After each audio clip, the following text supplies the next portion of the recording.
Subscribe करिए rising Uttar Pradesh को और दबाइए इस बेल आइकन को ताकि आप पाएं यूपी की न्यूज अपने मोबाइल पर सबसे पहले। प्रदेश में बीते 24 घंटे में 3663 कोरोना संक्रमित पाए गए हैं, जबकि 4432 मरीज ठीक होकर घर लौट चुके हैं। वहीं एक दिन में 61 मरीजों की संक्रमण के वजह से मौत हो गई। प्रदेश में मौजूदा समय में 44,031 केस हैं। हालांकि इसमें खास बात यह है कि बीते 17 सितंबर के बाद से 23,235 एक्टिव केस कम हुए हैं। इस तरह एक्टिव मरीजों की संख्या में 38% की कमी आई है। प्रदेश में कुल मरीजों की संख्या 4,14,000 पहुंच गई है।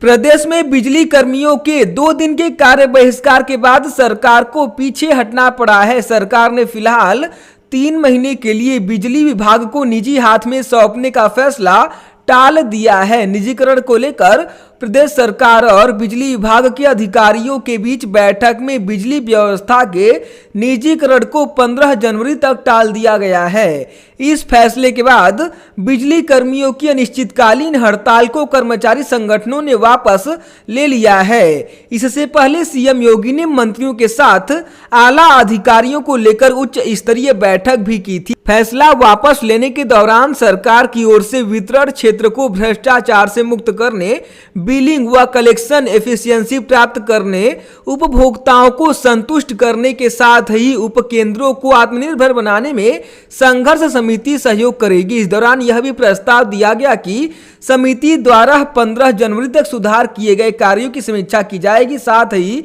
कई और प्रस्तावों पर मुहर लगाई जाएगी। समाजवादी पार्टी के राष्ट्रीय अध्यक्ष अखिलेश यादव ने कहा कि भाजपा सरकार शासन चलाने के बजाय देश के साधनों संसाधनों का बाजार लगा रही है। निजीकरण से वह युवाओं के लिए रोजगार के अवसरों को बेचने में लगी है। इसके दुष्प्रभावों के बारे में भाजपा नहीं सोच रही है। उसे शासन चलाने में अपनी असफलता मान लेनी चाहिए। उसकी अपनी आर्थिक कुनीतियों के चलते अर्थव्यवस्था बुरी तरह चरमरा गई है। स्थिति उसके नियंत्रण में नहीं रह गई है, इसलिए वह जल्दी से जल्दी सरकारी सेवाओं को निजी हाथों में सौंपकर अपना राजनीतिक स्वार्थ साधन करते हुए बाहर निकलने का मौका तलाश रही है। हाथरस गैंगरेप मामले की हाई लेवल जांच की अर्जी पर सुप्रीम कोर्ट में सुनवाई हुई। यूपी सरकार ने कोर्ट में फॉरेंसिक रिपोर्ट सौंपी, उसमें रेप के सबूत नहीं मिलने का जिक्र है। वहीं चीफ जस्टिस एस.ए. बोबड़े ने पिटिशनर की वकील इंदिरा जयसिंह से कहा, हाथरस की घटना भयानक और चौंकाने वाली थी। हम नहीं चाहते कि बार बार दलीलें दोहराई जाएं। आपको इसलिए सुन रहे हैं क्योंकि यह असाधारण मामला है। हम सुनिश्चित करेंगे कि जांच सही तरीके से हो। कोर्ट ने योगी सरकार की तरफ से पेश हुए सॉलिसिटर जनरल तुषार मेहता से पूछा कि पीड़ित परिवार और गवाहों की सुरक्षा के लिए क्या इंतजाम किए गए हैं और एफिडेविट देकर इसे बताया जाए। इस मामले में अगली सुनवाई अगले हफ्ते होगी। हाथरस केस में हर दिन नई परतें खुलती जा रही हैं।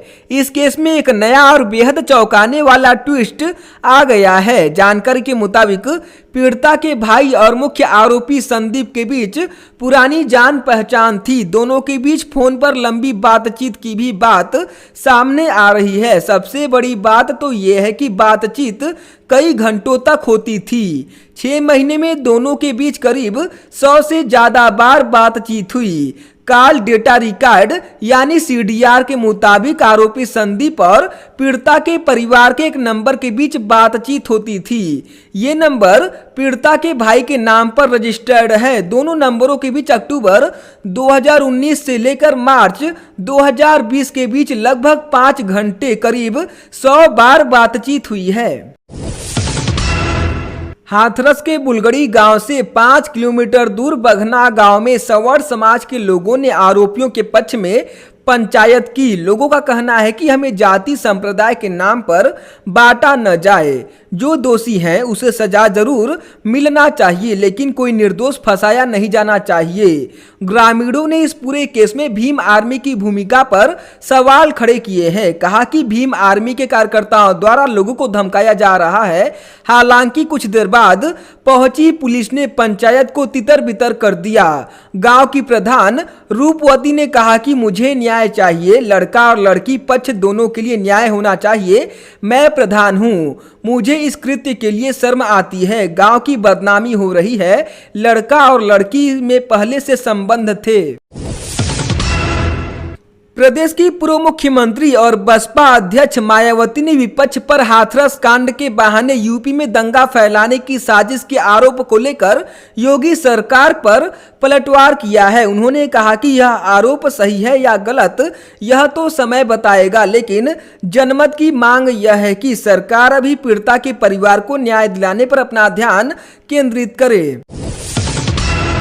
हाथरस मामले को लेकर हाथरस के चंदपा थाने में एक राजनेता और एक पत्रकार के खिलाफ केस दर्ज किया गया है। हालांकि अभी यह मामला अज्ञात में है। ADG law and order Prashant Kumar ने बताया कि पीड़िता के परिवार को गलत बयान देने के लिए एक राजनेता की ओर से 50 लाख रुपए देने का वादा किया गया था, जबकि पत्रकार ने पीड़िता के भाई से यह कहा था कि वह अपने पिता को मीडिया में गलत बयान देने के लिए मनाए। यह भी कहे कि वह सरकार की कार्रवाई से खुश नहीं है। राजद्रोह व लोगों को दंगे के लिए उकसाने के मामले में पुलिस ने चंदपा थाने में केस दर्ज किया है। अयोध्या में श्री राम मंदिर निर्माण के लिए श्रद्धालुओं को रामलला तक पहुंचने के लिए सुगम मार्ग बनाने की तैयारी चल रही है। एलिवेटेड रोड और ओवरब्रिज निर्माण को सरकार ने पहले ही मंजूरी दे दी है। अब नगर निगम ने एक नया मार्ग बनाने की दिशा में कदम आगे बढ़ाया है। श्रद्धालु अपने आराध्य तक आराम से पहुंच सके, इसके लिए नगर निगम रोपवे बनाने जा रहा है। रोपवे निर्माण के लिए नगर निगम ने कई विदेशी फर्मों से संपर्क किया है। स्विट्जरलैंड की एक फर्म के साथ नगर आयुक्त विशाल सिंह की बैठक भी संपन्न हो चुकी है। श्रद्धालुओं के राम मंदिर तक आगमन के लिए रोपवे का निर्माण रामनगरी की सबसे बड़ी परियोजना मानी जा रही है। विधान परिषद सदस्य देवेंद्र प्रताप सिंह ने पीसीएस 2018 से परीक्षा पैटर्न में हुए बदलाव पर सवाल खड़े किए हैं। उन्होंने मुख्यमंत्री योगी आदित्यनाथ को पत्र लिखकर पीसीएस की विसंगतियों के विषय में बिंदुवार जानकारी दी है। विधान परिषद सदस्य की माने तो सबसे ज्यादा नुकसान हिंदी भाषी प्रतियोगी छात्रों को हुआ है। उनका आरोप है कि पैटर्न बदलने से हिंदी भाषी प्रतियोगी छात्र प्रतिभा होने के बावजूद चयन से वंचित हो गए हैं। इसलिए मुख्यमंत्री योगी आदित्यनाथ से अपील की गई है कि पैटर्न परिवर्तन से प्रभावित ऐसे अभ्यर्थियों को पुनः 2 अवसर दिए जाएं जो पीसीएस परीक्षा के लिए ओवर एज हो चुके हैं। प्रदेश में अपराधी बेखौफ होकर वारदातों को अंजाम दे रहे हैं। ताजा मामला ग्रेटर नोएडा का है, जहां एक बैंक में घुसकर बदमाशों ने मैनेजर, कैशियर और गार्ड को बंधक बना लिया। इसके बाद बदमाशों ने 2 लोगों से करीब 4 लाख की नकदी लूट ली और मौके से फरार हो गए। जब बदमाश पैसा लेकर भाग रहे थे तो बैंक के गार्ड ने गोली भी चलाई, लेकिन कोई फायदा नहीं हुआ। वारदात ग्रेटर नोएडा के थाना बीटा 2 इलाके की है, जहां P2 में इंडियन बैंक की शाखा है। करीब 3 बजे 3 बदमाश बैंक में दाखिल हुए। 2 बदमाशों ने बैंक में घुसते ही गार्ड से पैसा जमा करने की पर्ची ली। इसके बाद दोनों बदमाशों ने अपने तमंचे निकाले और गार्ड को तमंचे की बट मार दी। इसके बाद बैंक में कैश जमा करने आए अंकुश और गार्ड दोनों को मैनेजर के केबिन में ले जाकर बंधक बना लिया। बैंक मैनेजर भी बंधकों में शामिल थे।